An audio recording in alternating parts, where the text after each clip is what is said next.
let's go ahead and do equipment, and then we'll come back and we'll pick an alignment for our character and some other stuff. Okay. So, equipment 3. Okay. Alright, so, equipment. So, as a rogue, oops, I get to start with 4d4 times 10 gold pieces. You know what? I actually don't have any 4-sided dice here with me right now. So I'm just going to take the average roll that I would get on this, which would be 100 gold pieces. So we have 100 gold pieces to spend, so let's get to spend it. First things first. Oh, let's go ahead and actually pull up our calculator here. Alright, so we're proficient only with light armor, so we gotta stay here in this range. So padded leather or studded leather. I have 100 gold pieces, so 45 is about half of everything, so maybe it's something to work towards later on in the game. So I think we'll just stick with just leather here right now. Which is nice. Another cool thing about it, though it's twice as expensive as padded armor, I don't get a disadvantage when I am sneaking around, which is nice. So, let's go ahead and... Ooh. Oh, there we go. Equipment. Okay, I should write that in there. 100 gold. Okay, so leather armor, and that gives me an armor class of 11 plus my dexterity modifier. My dexterity modifier is 3. Or actually, I'll just write that in. Plus dex. There we go. Okay. Alright, so we got our armor. As a rogue, we're not really going to need a shield. Maybe it's something to work towards later, but not really important for now. Okay, so let's jump into weapons. So, my guy is proficient with all simple weapons, so everything here, and ranged weapons as well. Let's see. Also hand crossbows, long swords, rapiers, and short swords, which will be in the martial melee weapons category there. Let's see. Okay. Yeah, the hand crossbows, a pretty nice weapon, but it is expensive. So, we will not be buying that. Let's actually go ahead and pull up that. Okay, so 100. So we already spent 10 gold pieces on our leather, so we're down to 90 now. Okay.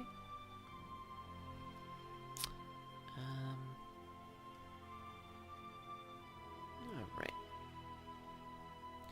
So, let's take a couple daggers. So we can throw the daggers, so that'll give us kind of a ranged weapon, an easy ranged weapon, that we can kind of conceal and carry around without carrying a short bow around all over the place. So let's go ahead and do 2 times daggers. And the dagger does 1d4 damage.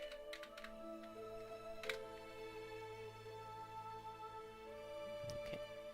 Another property of the dagger is that it has finesse, which means that I can use my dexterity bonus to aid me in my attack rolls, which normally when you're attacking with a hand weapon, a handheld weapon,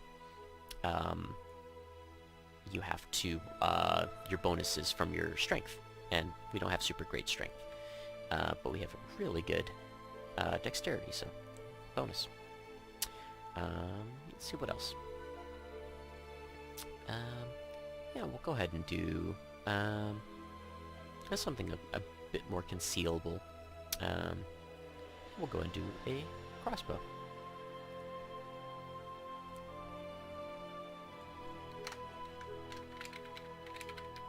Crossbow.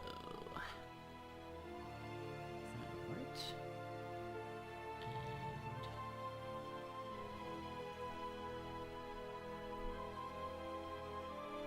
yeah, actually light crossbow. Does 1d8 damage.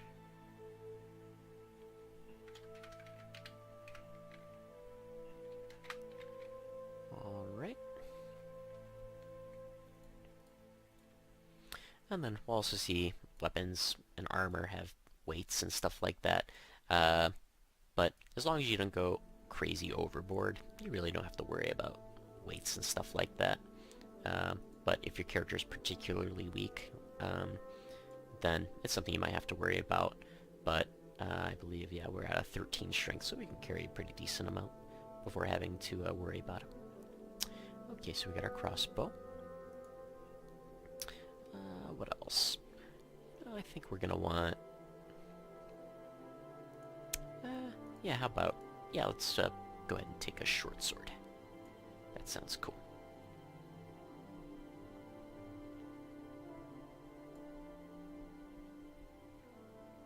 Okay. Where are we? There we are. Short sword. Which does 1d6 damage. And you know what? I think I'm missing something from my weapon proficiencies. I think I might actually have to go back to the dwarf. Take a look at this.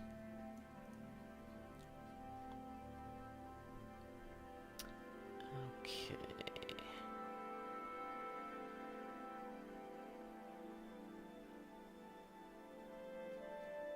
Am I missing something? Could have sworn... oh, yep, that's what I was missing. I don't know why I skipped over this. Okay, so, Dwarven combat training, you have a proficiency with the battle axe, hand axe, throwing hammer, and warhammer. So, I'm sorry, let's actually go ahead and add those, then. Oh, I don't... those weapons don't really fit my dwarf. My dwarf's kind of removed from normal Dwarven society, so...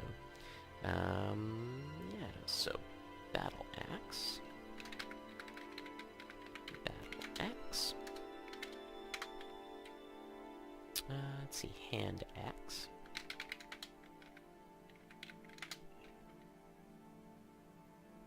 The throwing hammer. Do that. Throwing hammer. And last one is the warhammer. Okay, cool. So, as long as we know that we are actually proficient with those weapons for future reference. Okay. Alright. Let's see. What else? Let's go ahead and head back to equipment.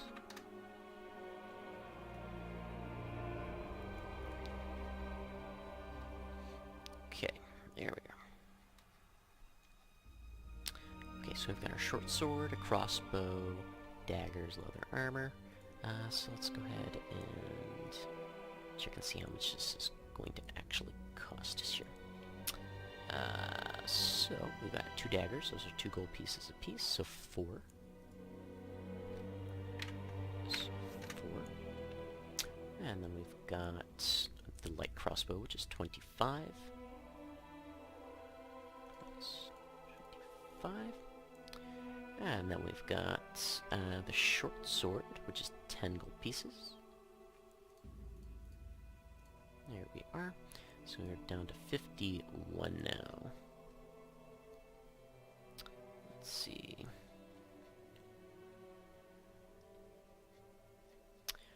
Alright. What else do we want to do? Okay, so let's go ahead and jump into adventuring gear. Okay. So we're gonna want some common, some just basic clothes here. So we got common clothes, 5 silver pieces, Traveling clothes, 2 gold. So let's do just a set of each. Okay, so 5 silver pieces is half of a gold piece, so 2.5 gold pieces. So minus 2.5. There we go. Okay, so we got our, let's see. Oops. Did that wrong way. Clothes are common. Clothes. Traveling. Let's see what else we want. Oh, we're going to want a crowbar as a burglar. That would be useful. A crowbar. What else? What else do we want? Let's see. Oh yeah, we're actually going to need ammunition here. So crossbow bolts. Let's do 2 full loads of crossbow bolts. So that's 2 gold pieces. So let's see. Crossbow light with 40 bolts. Okay, let's go ahead and add that up then. So crowbar. The crowbar was 2, and the bolts are 2. So minus 4. There we go.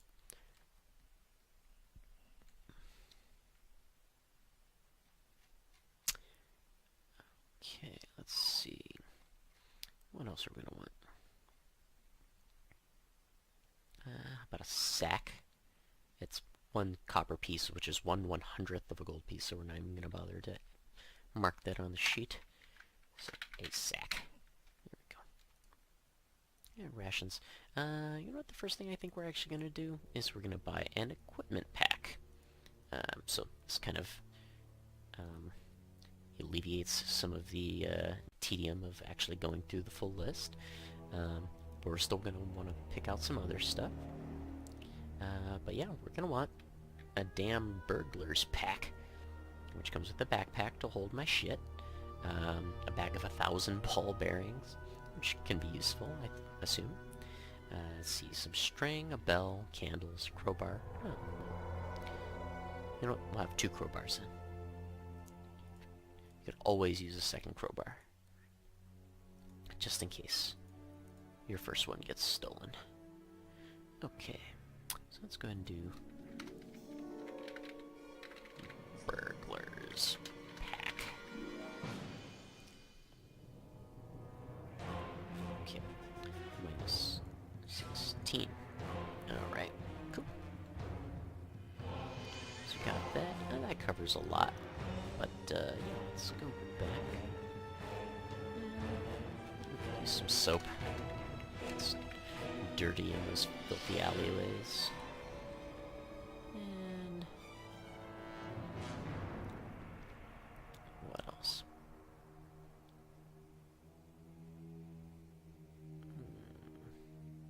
How about a healer's kit? So we can go ahead and kind of patch up our fallen comrades on the field of battle. Healer's kit. There we go.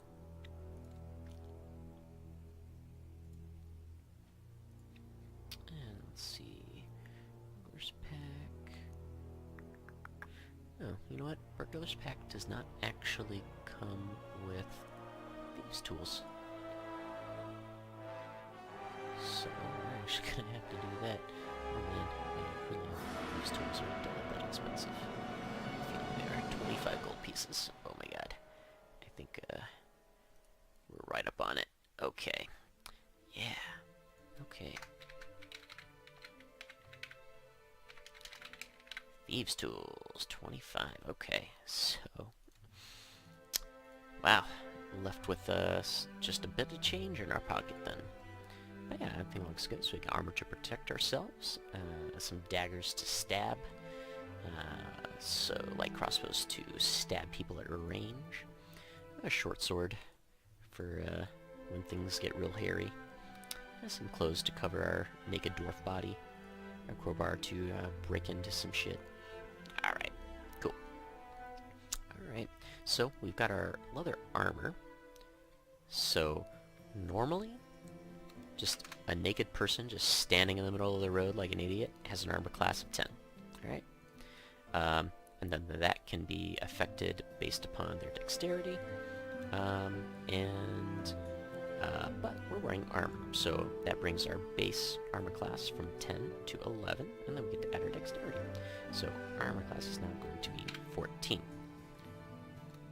So that's cool. And yeah, let's see what else we got. You know what? That's all you really need for equipment. You know, like most RPGs, whether it's a video game or a tabletop RPG, you start finding some really cool stuff pretty quickly, and you start earning money very quickly, so you can start supplementing what you've got pretty easily. Okay, so let's see, coin, purse, with 3 gold pieces, and 5 silver pieces. Okay, so now we can kind of just go ahead and flesh out our character. Big part of Dungeons & Dragons, and always has been, is your character's alignment. Let's go ahead and jump back to character background. 8. Here we are.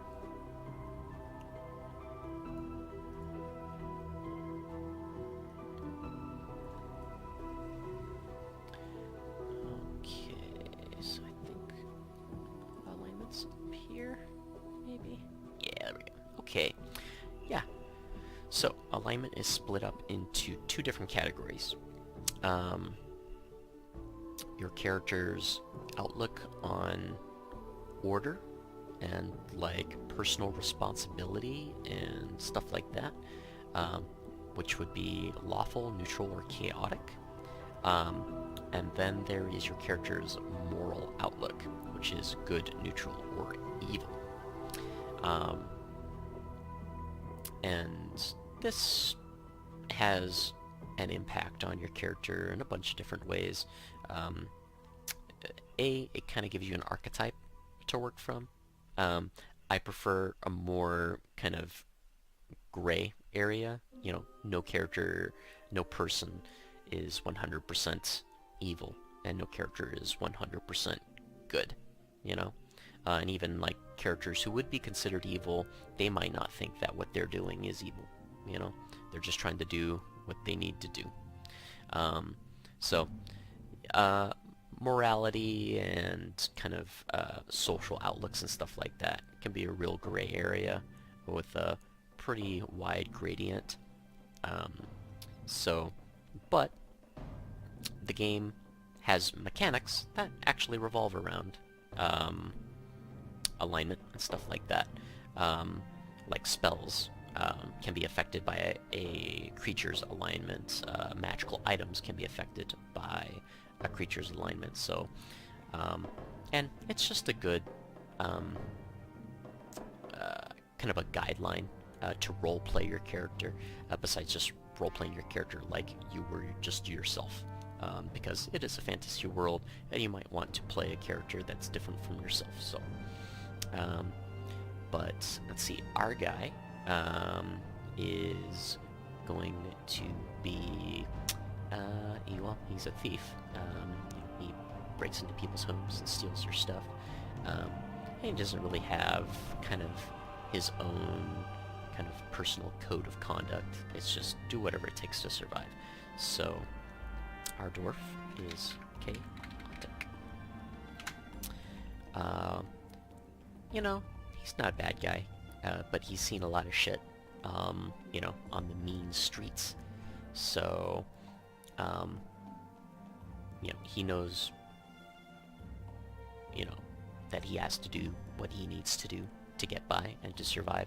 And then if that means, you know, somebody gets hurt, you know, he doesn't like it, you know, maybe he loses some sleep at night because of it, but it's not going to stop him. So he's going to be neutral as far as morality is concerned. So chaotic neutral. So he doesn't follow any personal code of conduct. He doesn't follow the law of the city that he lives in. So he's chaotic, and he does what he needs to do to survive. So he's neutral. All right, a name for our character. Hey, you know what? Actually, before name, probably want to select a gender. I think I said guy earlier, but you know what? Why not? Let's do a lady, a pretty dwarf lady.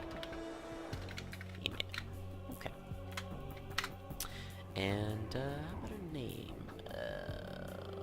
A lot of times, this can be one of the most difficult things, time-consuming things for a character, for a player to decide on when they're making their character, because, you know, it's something that you have to live with, and people are going to be calling you by this name and stuff like that, so that can be pretty important. And the game is, the rulebook is kind enough to give you some names here. But, you know, I'm thinking in my character's background, the reason why they don't, you know, live under the mountain in some sort of crazy, you know, dwarf, you know, the Hall of the Dwarf Lords or whatever, why they're in a city amongst humans and stuff like that, you know, burgling things, is because their home was, their home in the hills was invaded by orcs, and my character's whole clan was murdered by orcs, and they were spirited away as a very young babe into the city, and then left to fend for themselves for whatever reason. So I don't really know where I was going with that, but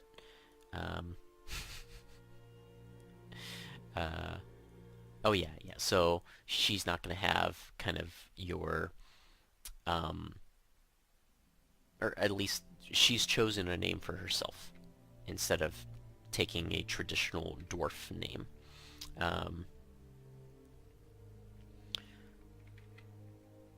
So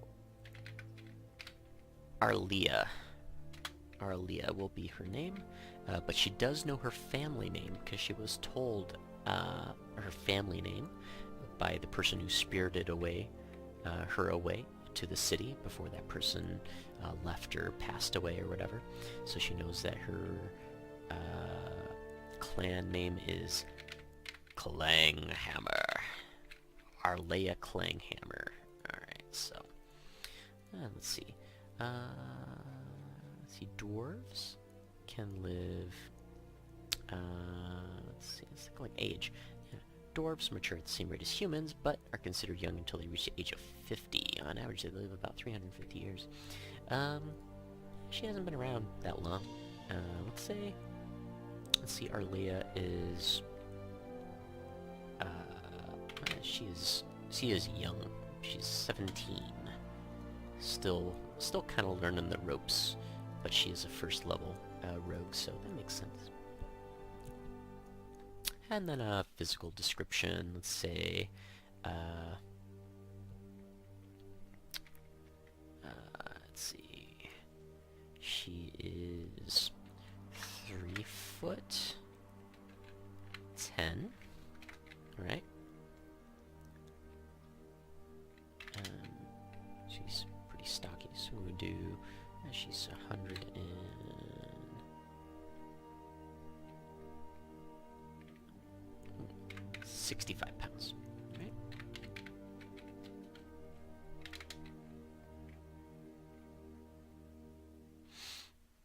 And, let's see.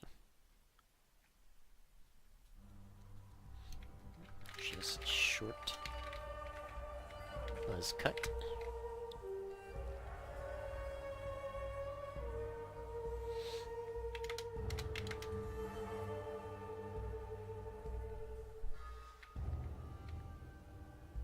Let's say she's a part of a thieves guild, right? And one of the things they do for the Thieves Guild in order to join is, let's see, facial scars. Identifying her membership in the Thieves Guild. Alright.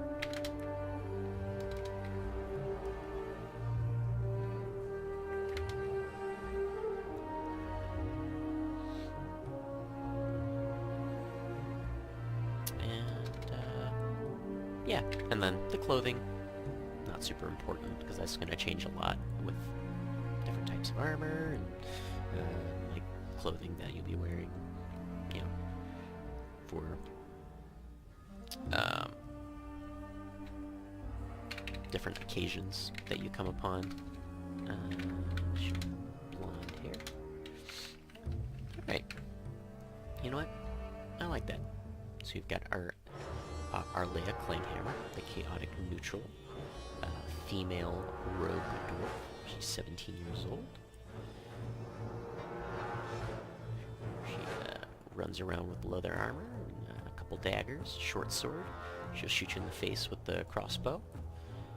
And she moves 25 feet. She's got 10 hit points. And an armor class of 14. So, yeah, that's basically it. So, compared to other games, this is actually pretty fast character creation. There's not a lot of, you know, stuff like there's not a lot of decisions to make when you're making a character in 5th edition, honestly.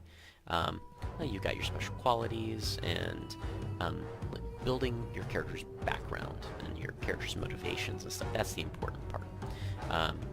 But as your character levels up, then you're gonna actually start making some pretty significant decisions going forward as you continue playing the game. So that's where the depth comes in.